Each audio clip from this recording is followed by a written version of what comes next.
Assalamualaikum warahmatullahi wabarakatuh. Pada video ini, saya mencoba kembali menjelaskan mengenai konsep dasar data penelitian.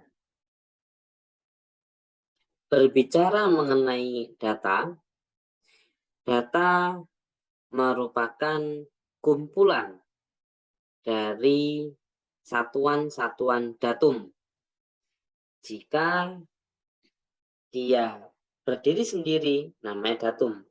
Namun data ini adalah satuan, kesatuan dari datum, kumpulan dari datum. Jika berbicara data penelitian dalam statistik, maka ada dua sumber data.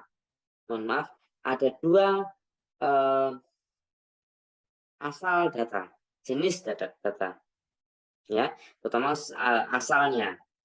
Kalau data primer merupakan data yang diambil langsung kepada responden atau orang atau sesuatu hal yang memiliki informasi penting untuk penelitian dan sebagainya. Yang kedua adalah data sekunder. Data sekunder ini merupakan data yang berasal dari pihak lain.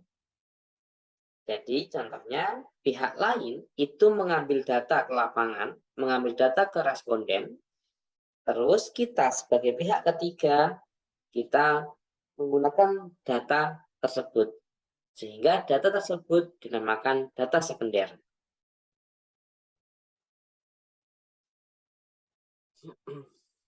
Selanjutnya,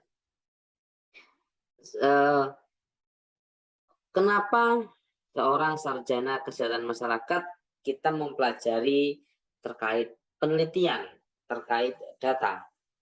Sebab seorang sarjana kesehatan masyarakat kita dilatih untuk menjadi seorang manajerial, dilatih sebagai orang yang membuat sebuah kebijakan. Sehingga semua kebijakan itu harus berdasarkan data dan fakta.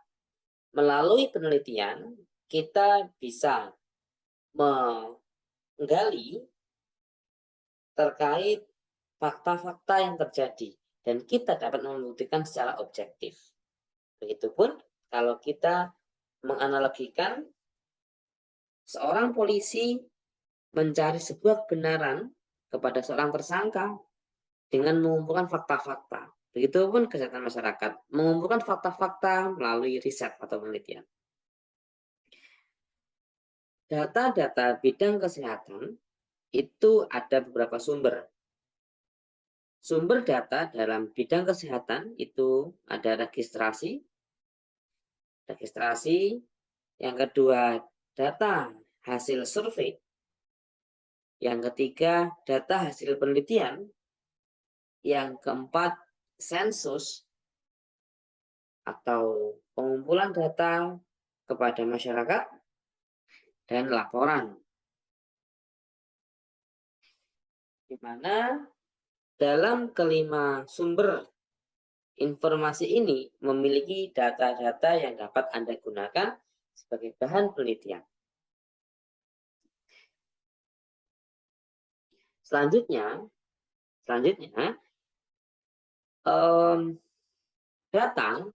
data itu adalah sebuah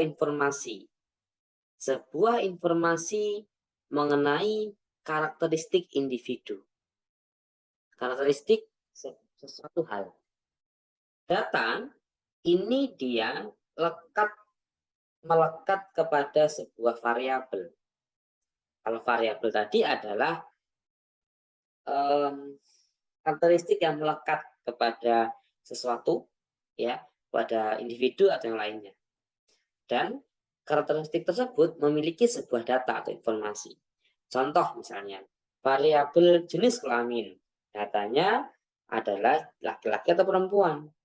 Ya. Tinggi badan misalnya, datanya adalah angka, berapa tinggi badan. Untuk mempelajari lanjut, kita memiliki dua jenis data. Ya, dua jenis data. Yang pertama data kuantitatif. Data kuantitatif ini merupakan data yang berbentuknya angka. Contoh, tinggi badan, berat badan, indeks massa tubuh, dan sebagainya. Yang kedua adalah jenis data kualitatif, di mana jenis data kualitatif ini data yang terkumpul berupa narasi atau tulisan. Ya, diingat jenis data ada dua, ada kuantitatif dan kualitatif. Kalau kuanti berkaitan data berkaitan dengan angka, kalau kualitatif berkaitan dengan narasi atau tulisan.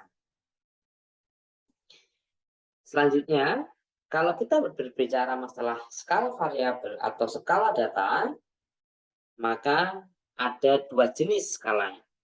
Yang pertama skala numerik, yang kedua adalah kategori. Ini penting ya, karena kedua hal ini nanti akan Anda bawa hingga Anda semester akhir. Dan skala data numerik contohnya adalah interval dan rasio. Kalau interval datanya dia itu memiliki nilai minus. Misalnya suhu minus 1, suhu minus 2. Dan di interval nilai 0 itu ada rasanya ataupun ada bentuknya. Contohnya suhu 0 derajat. Ada rasanya. Suhu minus 3 derajat, ada rasanya. Ya, ingat numerik ini datanya berbentuk angka. Ya, berbentuk angka. Ingat. Yang kedua adalah rasio. Rasio ini merupakan data di mana datanya adalah data numerik, data angka yang memiliki nilai 0 absolut. Artinya 0 itu adalah 0, tidak ada bentuknya, tidak ada wujudnya. Contoh misalnya, Anda beli BBM 0 liter, ada nggak wujudnya? Tidak ada. Ya, 0 ada absolut, 0 ya 0. Ya, tidak ada isi dan sebagainya. Yang selanjutnya adalah kategori. Kategori ada dua, yaitu nominal dan ordinal. Nominal adalah data yang tidak memiliki kategori, ya, tidak ada beda. Mohon maaf, bukan tidak ada kategori ya. Dia berdata kategori, namun dia tidak memiliki tingkatan. Laki-laki, perempuan, mana yang baik? Gak ada yang baik, ya, semuanya baik semua. Kalau misalnya Anda yang laki-laki bilang laki-laki baik, perempuan akan protes. Ya, intinya kategori untuk nominal itu data yang sifatnya kategori, dia punya kategori, namun kategorinya tidak memiliki tingkatan. Yang selanjutnya adalah ordinal. Ordinal ini adalah data kategori yang ada tingkatan. Contoh misalnya, pengetahuan tinggi, sedang, kurang. Itu ada tingkatan. Mana yang bagus? Pengetahuan yang tinggi. Mana yang jelek? Pengetahuan yang kurang. Ada tingkatan. Bisa kita bandingkan, bisa kita tentukan mana yang lebih bagus, mana yang kurang bagus. Gitu ya. Kenapa kita perlu mempelajari jenis data? Karena jenis data dan skala data ini akan mempengaruhi pemilihan uji statistik nantinya. Nanti kita akan mempelajari di mata kuliah statistik inferensial, di mana skala data ini akan menentukan apakah Anda menggunakan kelompok uji parametrik atau non-parametrik. Namun sebelum masuk ke sana, Anda harus memahami dulu apa itu skala data, ya, apa jenisnya dan sumbernya, sehingga Anda nanti ke depannya dapat memahami dengan mudah, ya, terkait materi-materi yang akan saya sampaikan. Baik, sekian video pada sesi ini. Saya akhiri. Assalamualaikum warahmatullahi wabarakatuh.